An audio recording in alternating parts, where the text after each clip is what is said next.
Uhawe ikaze mu kiganiro inyigisho za Bibiliya.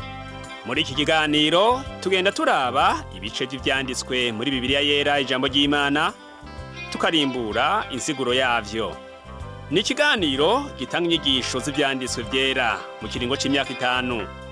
Inyuma y'icigwa turaguha inomero woturonderako igihe wogira ico ugomba guterera canke kubaza. Kaze twumvirize kandi twigishwe.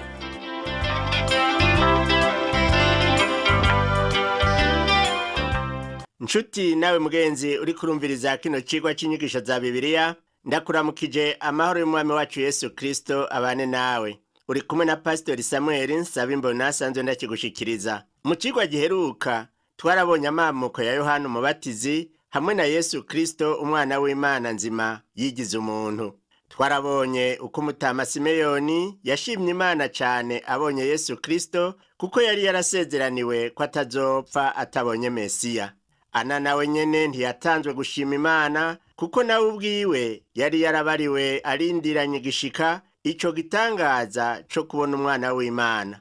Twarabonye kandi ubuzima butangaje bwa Yesu Kristo aho yakuranye ubwenge n'ubwitonzi.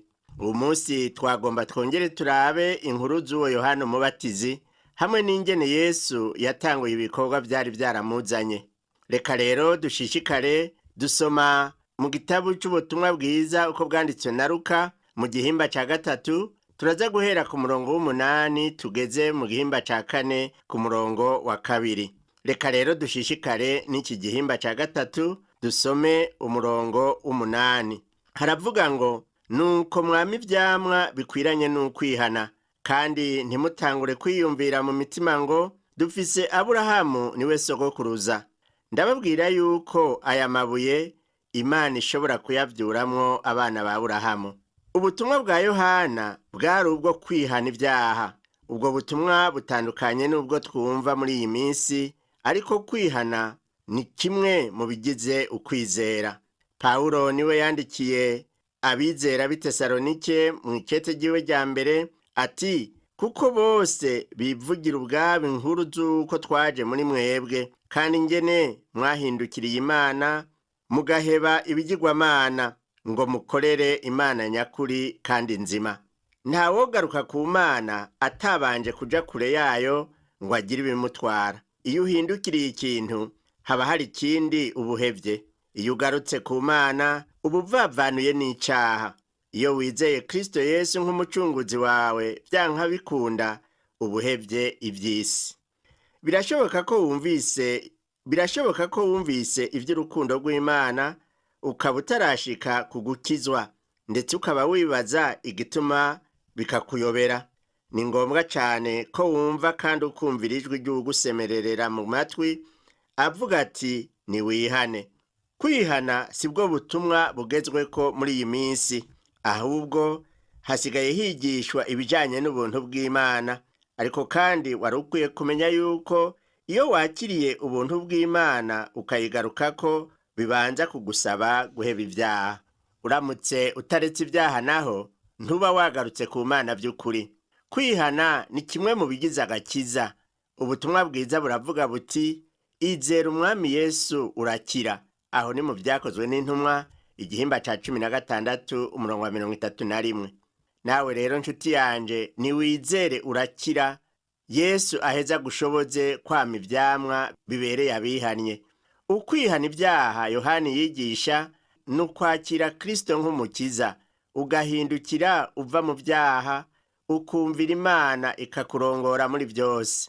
Umuntu amaze kwihana bica bibonekera mu vyakora, bikaboneka yuko yamaze guhinduka. Yohana yongera kubwira ishengero ku murongo w'9 muri iki gihimba ca 3 c'ubutumwa bwiza uko bwanditswe na Luka ati, ariko injabiti imaze gutumberezwa ku bitsina vy'ibiti. Nuko rero igiti cose kitama ivyiza kiracibwa kigateregwa mu muriro. Mu gihe ca Yohana ibiti bitama vyaba ari mburakamaro, kandi n'ubu munsi ibiti bitama kandi vyari vyatewe ari vyamwa biba ari mburakamaro. Vyaracibwa rero bigacanwa nk'uko bimeze na hano iwacu. Ubutumwa bwa Yohana bwari bukaze cane. bwavuga iby'urubanza n'uguhanwa kw'abanyabyaha. Ntiyigeze avuga iby'urukundo rw'Imana rwatumye itanga umucunguzi, kuko si byo yari yarahamagariwe. Yohana yabwira Abisirayeli yuko babandanije gukora ibyaha bazorandurwa n'umuriro. Ubwo nibwo butumwa Yesu abwira ishengero n'uwu munsi. Turabe ku murongo w'10 n'uwa 11 ingene Yohana yababwiye gushira mu ngiro ubwo butumwa. Ishengero riramubaza riti, none tugire dute? Arabishura ati, uwufise impuzu zibiri naha imwe uwutayifise, n'uwufise ibyo kurya nagira atyo. Byarumvikana ko abwira Abisirayeli b'ico gihe mu kwikunda kwabo bo baterekwa gusabikanya. Muri ico gihe abumva ubutumwa bwiza bagize inyota yo kumenya ico bokora. Umwe wese mu bimuraba acarabaza. Reka turabe ku murongo wa 12 n'uwa 13 ingene abantu babajije ibibazo byabo. Haravuga ngo, kandi haza n'abatoza kori kubatizwa. Baramubaza bati, mwigisha, tugire dute? Arabishura ati, ntimutoze abantu ibiruti byo mwagezwe. Abatoza kori byari bizwi ko ari abantu b'ukuboko kurekure, ni ukuvuga ko biba bagatoza ibirengeye ibyo bagezwe. Ariko nabo barahindukiriye ijambo ry'Imana barihana. Nitubirabe ku murongo wa 14 haratubwira ngo, n'abasoda baramubaza bati, tweho tugire dute? Arabishura ati, ntihakagire umuntu mwambura ivyiwe canke mwagiriza ibinyoma, kandi ingero zanyu zibabumbe. Bwari ubutumwa bwa bose. Umuntu wese yaca yitahura, kandi n'uwu munsi niko biri. Asangwa uri umuhinga, utegerezwa kwerekana ubukristo bwawe mu buhinga bwawe. Asangwa naho uri umutegetsi, utegerezwa kwerekana ubukristo bwawe mu butegetsi bwawe nyene. Ico urimwo cose nico kibonekeramwo ubukristo bwawe. Ijambo ry'Imana riravuga ngo, muzobamenyera ku byo bama. Ni mu butumwa bwiza uko bwanditswe na Matayo mu gihimba c'indwi umurongo wa 20. Dusomye ku murongo wa 15 kugeza ku wa 17, aha ni muri ca gihimba ca gatatu c'ubutumwa bwiza uko bwanditswe na Luka, turabona ingene Yohana yabwiye abantu ibya Yesu. Haravuga ngo, kandi abantu bari barorereye ibizoba, bose bakibaza mu mitima ngo kumbure Yohana yoba ari Kristo. Yohana arababarira bose ati, nukuri jeho ndababatirisha amazi, ariko hazoza uwundusha ubushobozi, ntibimbereye no gupfundurura utugozi tw'inkweto ziwe. Uyo azobabatiza muri mpwemu yera no mu muriro. Urutaro rwiwe ruri mu kuboko kwiwe, ngo akubure imbuga yiwe neza, yimburire ingano mu kigega ciwe, maze umuguruka awuturirire mu muriro utazima. Yohana yarerekanye yuko ubutumwa bwiwe bwari ubwo gutegura inzira y'uwo bari biteze azoza. Yohana yabatirishije amazi. Yesu nawe kugeza n'ubu munsi aracabatiza muri mpwemu yera. Yohana yaravuze ubutumwa adacisha iruhande. Abakuru n'abato, umwe wese yarumva ivyiwe. Bamwe bagiriwe ubuntu barihana kubera ko ijambo ry'Imana ribacumise mu mitima. Ariko hariho abantu bumva ibyaha byabo bakagumya gukomantaza imitima. Mbere hakaba n'abaca bongera ikibi ku kindi, bakagomba kugwanya iryo jambo ry'Imana. Gukora muri ubwo buryo bijana mu mahonero.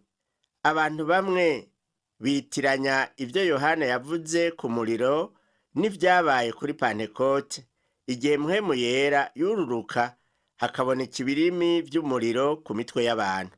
Iyo usomye mu Vyakozwe n'Intumwa igihimba ca 2 umurongo wa 3 haratubwira ngo, hababonekera imbeya zigabanije nk'ibirimi vy'umuriro zibajako umwe. Urabona ko bitari umuriro, ahubwo vyari nk'umuriro. Ukuza kwa mpwemu yera ntikwari ugushitsa umubatizo w'umuriro. Yamara iryo jambo rizoshika igihe Yesu azoba agarutse ubwa kabiri. Reka turabe ubu naho ku murongo wa 19 n'uwa 20 ico Herode yakoze yumvise ibyaha vyiwe. Havuga ngo, maze ahishutse umwami Herode ku bya Herodiya umugore wa mwene se no ku by'ibindi bibi byose yakoze. Kuri ibyo byose Herode agerekako n'iki? Yugaranira Yohana mu ibohero. Yohana yari yadomye urutoke ku caha Herode yakoze mu kurongora Herodiya muka Filipo. Herodiya avyumvise vyaramubabaje, aca asaba ko Yohana yoshirwa mu ibohero. Herode yaciye ashitse ico cifuzo ca Herodiya, atuma ngo bafate Yohana bamwugaranire mu ibohero. Abarundi nibo bayamaze ngo ukuri kurazigwa, ariko igitsibo kirateguwe ku bantu bene abo. Imbere yuko Yohana aja mu ibohero, hariho igikorwa gihambaye cabonetse co gushingira intahe ubutumwa yigisha. Turavye ku murongo wa 21 n'uwa 22, turabona ibidasanzwe vyakoretse igihe Yesu yemera kubatizwa na Yohana. Ijambo ry'Imana ritubwira ngo nuko abantu bose babatijwe na Yesu nawe ahejeje kubatizwa ariko arasenga, ijuru riruguruka, mpwemu yera aramanuka amugwako afise ishusho y'umubiri usa n'inuma. Ijwi riva mu ijuru riti, ni wewe mwana wanje nkunda ukampimbara. Yesu rero amaze kubatizwa, ubutatu bw'Imana bwariyerekanye. Ijuru ryashingiye intahe ico gikorwa. Mu kurangiza kino gihimba ca gatatu, Luka yadondaguye amazina ya basekuruza ba Yesu kugira ngo turushirizeho gutahura amamuko ya Yesu mu buryo bw'umubiri. Turibuka ko amamuko ya Yesu ari mu ijuru, ariko akaba yigize umuntu akavukira muri twebwe. Mariya nawe ngo yagiriwe ubuntu bwo kwemererwa kumuvyara mu bubasha buva mu ijuru. Luka rero mu kwerekana basekuruza ba Yesu avuga basekuruza b'umuvyeyi wiwe Mariya. Muri basekuruza ba Mariya harimwo na wa mwami Dawidi yavugangwa cane mu ijambo ry'Imana. Nico gituma tuvuga tuti Yesu ni umwana wa Dawidi. Twihweje uko Luka yadondaguye ayo mazina, hari ibintu bibiri tubonamwo tutokwirengagiza. Ica mbere nuko Luka yongera kwerekana yuko Yosefu atari se wa Yesu. Ku murongo wa 23 haravuga ngo aho Yesu yatangura kwigisha yari amaze imyaka nka 30 avutse, kandi biyumvira ko yari mwene Yosefu, Yosefu mwene Heri. Birumvikana yuko benshi bagumye bibaza yuko Yesu yavyawe na Yosefu. Nico gituma Luka atwibutsa yuko uko ari uko abantu bavyiyumvira gusa, ariko atariko vyari biri. Ica kabiri naco turabona amazina avugwa ku murongo wa 31. Haranditswe ngo Meraya mwene Mena, Mena mwene Matata, Matata mwene Natani, Natani mwene Dawidi. Hano rero duca tubona ko Yesu ari umwana wa Dawidi biciye kuri Natani. Twokwibuka yuko Matayo nawe mu kuvuga ayo mazina yerekana yuko Yesu ari mwene Dawidi, ariko biciye muri Salomo mwami. Matayo ntaca atakoze kugira ngo arushirize kwerekana Yesu nk'umwami. Luka ashimikira ku ijambo ry'uko Yesu ari umwana w'umuntu, akaba umukiza w'abari mu isi. Mbere Luka ntavuga amazina ngo agarukire kuri Aburahamu gusa, aragenda gushika no kuri Adamu umuntu wa mbere. Luka yerekana yuko naho umuntu wa mbere yaguye mu caha akonona imigenderanire yiwe n'Imana, Imana nayo yarungitse umuntu wa kabiri Yesu ngo anagure iyo migenderanire hagati y'abantu n'Imana. Ukwizera Kristo Yesu niko kuranga ubwo bucuti. Imana ihabwe icubahiro, yo yaturungikiye umwana wayo ngo ababazwe ariko aduhuze nayo. Uwo Yesu Kristo yaje mu isi, yabanje gushingirwa intahe n'abavugishwa n'Imana. Ukuvuka kwiwe kwashitse mu gitangaza ntangere. Ububasha bw'Imana bwamubonetse ko muri byinshi. Turashishikara rero kubona ububasha bw'Imana mu byo Yesu yaciyemwo no mu byo yakoze byose. Dutandukire igihimba ca 4 c'ubu butumwa bwiza uko bwanditswe na Luka, aho tubona ingene Yesu yaciye mu mageragezwa akanesha, akaba nk'uvugutiwe imbere y'uko atangura ibikorwa bihambaye. Turaza kubonamwo ingene Yesu yasubiye i Galilaya n'i Nazareti, kutemerwa n'ab'iwabo, ingene yimukiye i Kaperinaumu akabandanya igikorwa c'ivugabutumwa. Muri iki gihimba ca kane rero haravugwamwo ingene ab'iwabo i Nazareti base kwemera Yesu, hanyuma akigira mu bindi bisagara agakora ibitangaza. Reka tubanze tugaruke ku nyigisho zerekeye uko kugeragezwa kwa Yesu Kristo. Amageragezwa Yesu yaciyemwo cabaye igitutu c'ingene abana b'abantu bama bahura n'ibibagerageza mu kubaho kwabo. Iyo twihweje amageragezwa Yesu yaciyemwo, hari amajambo atatu makuru makuru twogumya. Irya mbere ni ingene Satani yasavye Yesu guhindura amabuye ngo abe imitsima kugira ngo haboneke ico kurya.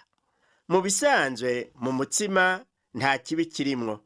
Umutsima utunga umubiri kuko umuntu wese arawukeneye kugira ngo abeho. Mbere washaka Yesu yarashonje kandi nta kibi carimwo, kuko gusonza biba ku bafise umubiri bose. Ubwa mbere rero Yesu ntiyari yuzuyemwo ukwikunda kugeza aho yokoresha ububasha bwiwe bukomeye kugira ngo yigwaneko. Turabona ko yaciye avuga ijambo rikomeye aho yavuga ati, vyanditswe ngo umuntu ntatungwa n'umutsima gusa. Ibi bitandukanye cane n'ivyiyumviro vy'abiki gihe biyumvira gusa guhaza no gufata neza imibiri yabo, ntibitwararike ivy'ubugingo. Abantu b'iki gihe usanga bishimikiza amajambo atagira ubugingo avuga ngo reka turye, tunywe, kandi turongore tukiriho, nayo mu kuzimu ivyo ntavyo tuzoronka. Yamara igiteye ubwoba ni iherezo ry'umuntu, ariko abantu benshi ntibaryitwararitse. Ubujuju no kwikunda ni umuvumo uva ku kutizera kugwiriye mu bantu bo muri iki gihe batazi Imana. Umwami wacu Yesu Kristo mu guhura n'iki kigeragezo yahinyuje ivyiyumviro bipfuye by'abantu b'isi. Ikindi dukwiye gushira ku mutima, ica kabiri, ni igeragezwa rigira kabiri riratwereka ukuntu mu mahanga menshi ubutegetsi bufatwa ku nguvu n'agahotoro. Politike nayo ikaba yuzuyemwo ikinyoma gusa. Intambara yabaye uburyo bwo gushikira ivyo abantu bifuza. Urwanko n'ubwoba byarabaye nzeke. Ivyo vyose biva kuri Satani wa mubi. Ivyo nivyo Satani akoresha mu gutanga ubwami bwiwe. Abantu rero bategereza guhinduka kugira ngo babone ubwami bw'ijuru. Mu butumwa bwiza uko bwanditswe na Yohana, igihimba ca 3 umurongo wa 3 haravuga ngo, Yesu aramwishura ati, nukuri ndakubwire, iyo umuntu atavyawe ubwa kabiri ntashobora kubona ubwami bw'Imana. Iyi ni inyishu Yesu yatanze kandi yerekana igikwiye gukorwa. Yesu niho yanesha iryo geragezwa akoresheje ijambo ry'Imana ati, Uhoraho Imana yawe aba ari usenga kandi aba ari usaba yonyene. Pawulo mu ikete yandikiye ab'Ikorinto rya 2 ku murongo wa 3 kugeza ku wa 5 niho yababwiye ati, naho turi n'umubiri ntitugwana mu buryo bw'umubiri, kuko ibigwanishwa vy'intambara yacu atari ivyo mu buryo bw'umubiri, ariko imbere y'Imana bifise ubushobozi bwo gusenyura inzitiro zikomeye no gusambura impari n'igishizwe hejuru cose kihashiriwe kugwanya kumenya Imana. Dufata mpiri ivyiyumvirwa mu mitima vyose ngo bigamburukire Kristo. Ikindi cyo kwiyumvira ko cyo kuzirikana kigira 3 ni geragezwa ryo kwikorora ku munara w'urusengero, aho womenga nibwo buryo bwotuma Yesu bamwemera akaba nyene ububasha. Ariko Yesu ntagomba yuko yoshikira intebe y'icubahiro biciye mu buryo bworoshe butagiramwo ingorane. Agomba kubanza kwambara igitsibo c'amahwa imbere yuko yambara ic'ubwiza bwiwe. Hari uburyo bubiri bwo kugaya Imana. Ubwa mbere ni ukudaha agaciro inguvu z'Imana, ubwa kabiri nabwo ni ukuzikekeranya. Kwaba ukutemera inguvu z'Imana canke kuzikekeranya, vyose ni icaha n'amabi gusa. Ubuzima bw'abantu uwu munsi usanga bugerageza kwerekana ko Imana izotanga ibi na biriya, ndetse mu kanya k'abavugabutumwa bamwe ugasanga havugirwa imigisha gusa Imana izotanga, ariko ijambo ry'Imana rivuga ngo ukubira icuya kwawe niko kuzoguhesha ibyo kurya kugeza usubiye mu ivu. Niko tubisoma mu Itanguriro igihimba ca 3 umurongo wa 19. Akarorero rero, uwo muntu ashaka kuja kuvuga ubutumwa mu kindi gihugu ategerezwa kwiga ubuzima abo muri ico gihugu babayemwo, kandi Imana iramufasha. Uwitwa Dr. Edward Judson igihe yari amaze kubitahura yaravuze ati, nitwashika ku bintu tutabiruhiye nuko haba hari ababiruhiye imbere yacu, kandi nitwaba turuha ataco dushikako bisigura ko abandi nyuma yacu bazogira ico bashikako. Nuko Yesu yishuye Satani akoresheje ijambo ry'Imana nk'iryo dusanga mu gitabu co gusubira mu Vyagezwe mu gihimba ca 6 umurongo wa 16, havuga ngo ntimukagerageze Uhoraho Imana yanyu nk'uko mwamugerageje imasa. Mu gusubira mu Vyagezwe 6:16. Reka rero twihweze ayo mageragezwa ya Yesu twishimikije imirongo yo muri iki gihimba ca 4 c'ubutumwa bwiza uko bwanditswe na Luka. Dutangure dusomere hamwe umurongo wa 1 n'uwa 2. Iravuga ngo Yesu yuzuzwa mpwemu yera, ava kuri Yorodani agendeshwa mu bugaragwa na mpwemu, amarayo iminsi 40 ageragezwa na Satani. Kandi muri iyo minsi ntaco yariye, iheze arasonza. Abanditse ubutumwa bwiza bose baranditse ivy'ayo mageragezwa ya Yesu kiretse Yohana. Yohana ntaco yavuze kuri ayo mageragezwa, kuko wewe yagomba kwerekana cane ko Yesu ari umwana w'Imana. Yohana rero ashimikira ku bumana bwa Yesu. Luka nawe yerekana ko Yesu yageragejwe nk'umuntu nkatwe twese.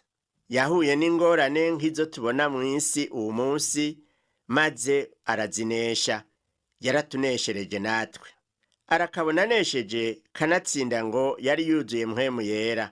Mbega ko yari umwana w'Imana akuzuzwa mpwemu yera kugira ngo aneshe, none tweho turi abantu gusa twonesha amageragezwa gute namba tudafise inkomezi za mpwemu yera? Hari ibintu vyinshi bihambaye vyo guha agaciro dutegerezwa kugira mu vyiyumviro vyacu mu gihe turiko turaraba ku kugeragezwa k'umwami wacu Yesu. Twumvise ko yari yuzuye mpwemu yera, kandi nk'umuntu yari akeneye kuzuzwa mpwemu yera kugira ngo abashe gushikama mu bigeragezo. Mu ikete Pawulo yandikiye Abaroma mu gihimba c'indwi umurongo wa 21 niho yababwiye ati, niko mbona ikingera yuko naho ngomba gukora iciza ikibi kibana nanje. Mu gihimba c'8 umurongo wa 3 n'uwa 4 nyene naho yababwiye ngo ico ivyagezwe bitashoboye gukora kuko bifise intege nke kubw'akameremere kacu, Imana yatumye umwana wayo afise ishusho y'umubiri w'icaha kuba ikimazi c'icaha, itsindisha icaha kiri mu mubiri, kugira ngo ivy'ivyagezwe bitegeka bishikanwe muri twebwe, tutagenda mu buryo bw'akameremere kacu, ariko tugenda mu bwa mpwemu yera. Mu ikete yandikiye Abigalatiya naryo gihimba ca 5 umurongo wa 16 yababwiye ati, ndavuga nti mugendeshwe na mpwemu, niho mutazoshitsa ivy'akameremere kanyu kifuza. Nshuti yanje mwene data, uko niko biri, twese turakeneye mpwemu yera. Mu butumwa bwiza uko bwanditswe na Mariko havuga yuko Yesu yajanywe mu bugaragwa ajanyweyo na mpwemu yera. Ni ukuvuga yuko atari we yari yirondereye amageragezwa, kandi n'inyuma yaho Satani ntiyaretse kuguma agerageza Yesu. Ibigeragezo vy'umwami wacu Yesu ntivyaheze ari uko iminsi 40 iheze, ahubwo Luka wewe yanditse ati nyuma yo kugeragezwa arasonza. yageragejwe n'umwasi iminsi 40 yose. Kugeragezwa mu bugaragwa byarabandanije. No muri rya tongo ry'Igetsemane Yesu ariko arasenga, Satani yagerageje uburyo bwose bwo kumutera ubwoba. Ijambo kugerageza umuntu risobanurwa ngo kumuhenda ngo umukoreshe ikibi. Iyo Satani aduteye ntaburi byahagarara ko biri mu bibi dukora. Rero biradukwiye ko tugwanya icaha cyose tukacitandukanya ko kugira ngo turushirize kuzura mpwemu yera no kunesha amageragezwa. Ukugeragezwa kwa Yesu kwaratweretse yuko dufise umucunguzi yera, atagira ubugunge, atanduye, yitandukanije n'abanyabyaha. Uwo niwe ashobora gukiza gose abashikira Imana kubwiwe, nk'uko vyanditswe mu ikete ryandikiwe Abaheburayo igihimba c'indwi umurongo wa 25 n'uwa 26. Nshuti yanje mugenzi wumva izi nyigisho za Bibiliya, Imana igusaba kwitandukanya n'ivyaha, ukuzura mpwemu yera. Ibyo byose bikaba ku neza yawe. Ibyo vyogufasha kunesha amageragezwa no gukomeza ivyizigiro vyo kuzobona ubwiza bw'Imana. Yesu yaranesheje urupfu na Satani, nawe umwizeye urashobora kunesha. Reka turangize dusenga. Ndagushimiye Mwami Yesu ko wageragejwe ukanesha icaha, ibyo bikaba bitwereka kuri Imana. Shoboza uwo muntu yakurikiye iki cigwa c'uwu munsi kwitandukanya n'icaha, numwuzuze mpwemu yera, bityo agira ivyizigiro vyo kunesha amageragezwa azocamwo. Ndabisavye mu izina ryawe ryera, amen. Cigwa cacu co kuri uno munsi kigaruke ngaha, naho ubutaha Umwami wacu Yesu Kristo aguhezagire.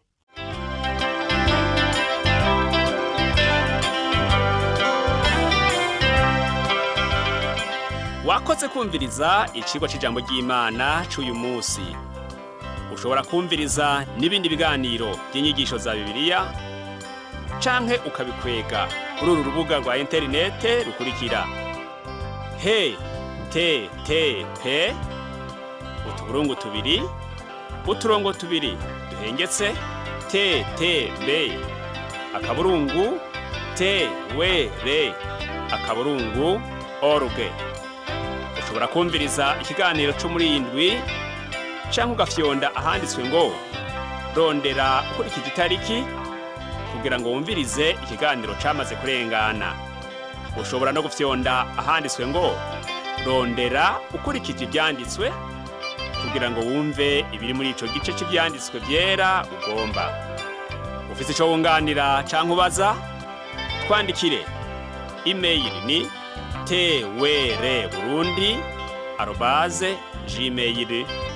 twr@gmail.com.